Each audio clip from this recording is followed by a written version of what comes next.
I'm here today with Randy Scott. He's the president and CEO for Rare Element Resources. Randy, what a pleasure. Thank you, Tracy. It's a pleasure to be here. It's nice to have one of the big super four in the rare earth industry worldwide here in the office today. So why don't we start by you bringing us up to date with what happened in 2013 for Rare Element Resources. My pleasure. 2013 has been a pretty important year for us. We've ticked off a number of milestones this year from the resource side through the process side and in particular on our permitting side of things. We had two modest drilling programs in 2013, one which increased our heavy rare earth enriched zone at Whitetail by about 80%. We also did another modest drilling program that further delineated what we call the high-grade core of the main Bull Hill zone. We're pretty certain now that we're going to be able to mine at a grade of 50 to 100% higher for 5 to 10 years from that high-grade area now. The second thing we've done is progressed our processing quite a bit now. We've identified and patented technology for rare earth recovery and thorium removal, and then we moved that technology directly into pilot plant testing, and we were able to produce a significant quantity of that material, which is now out with customers. The material now is greater than 97% pure rare earth bulk concentrate, almost thorium free. So we're pretty excited about that. We're getting it out, as I said, to other potential customers. About a half a dozen customers have seen that product now, and we'll get some feedback on that very shortly.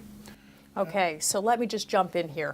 First of all, my audience is going to beat me up if I don't ask you the right question in the right order. I thought the increase in your trio that you announced in December was quite significant. Could you just give us a little more details on that particular announcement? Yeah, the increase that we talked about primarily has to do with our Whitetail deposit, which, as you know, is the adjacent heavy rare earth enriched area of our project. And that resource was doubled, practically doubled, 80% increase as part of the modest drilling, relatively modest drilling we did towards the middle of the year. So that's really important for us. But you know, the other part is what we've done to delineate this high-grade zone.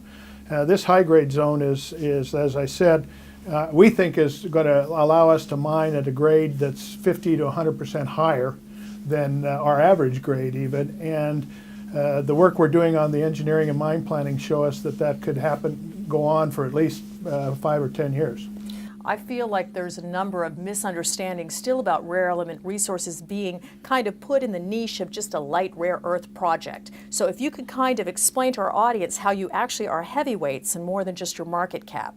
Sure. We have for some time been a bit disappointed, if that's the right word, that we've been lumped in with light rare earth producers. Our distribution of elements is very much skewed towards what we call the critical rare earth elements. And although we will produce important quantities of lanthanum and cerium, approximately 85% of the value of our resource is in other elements, including obviously the magnet materials. We're the second highest grade europium deposit in the world as well. So that's the resource as it stands today. We've identified these heavy rare earth enriched zones now, and we keep skewing the distribution towards the even more valuable. And we don't really talk very much about it, but we've got drill indicated resources all over the district. Well, of course, that's part of your intrigue, is that quiet, stealth-like nature of rare element resources. So let's talk about your processing technique, because that's a topic that we debate often on, of course, InvestorIntel. Can you give us more information on this? Sure. About a year ago, let me back up. About a year and a half ago, we put out a preliminary feasibility study that showed that we were going to produce a 45% bulk carbonate concentrate. That was the first marketable product from our project. We knew at the time that was going to get into the market with a relatively steep discount, and that we wanted to try to enhance the value of the project. So we undertook a program to improve on the metallurgy and the process side.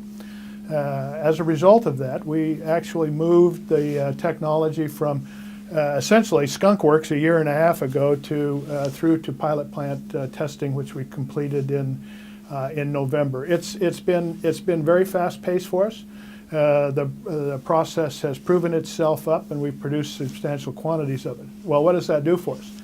We've actually been able now to not produce a 45% grade, but to produce a grade in excess of 97%. And the patents that we have filed are on that technology, as well as the removal of thorium. Well, Randy, I'd like to thank you for joining us today. Well, thank you, Tracy. It's a pleasure.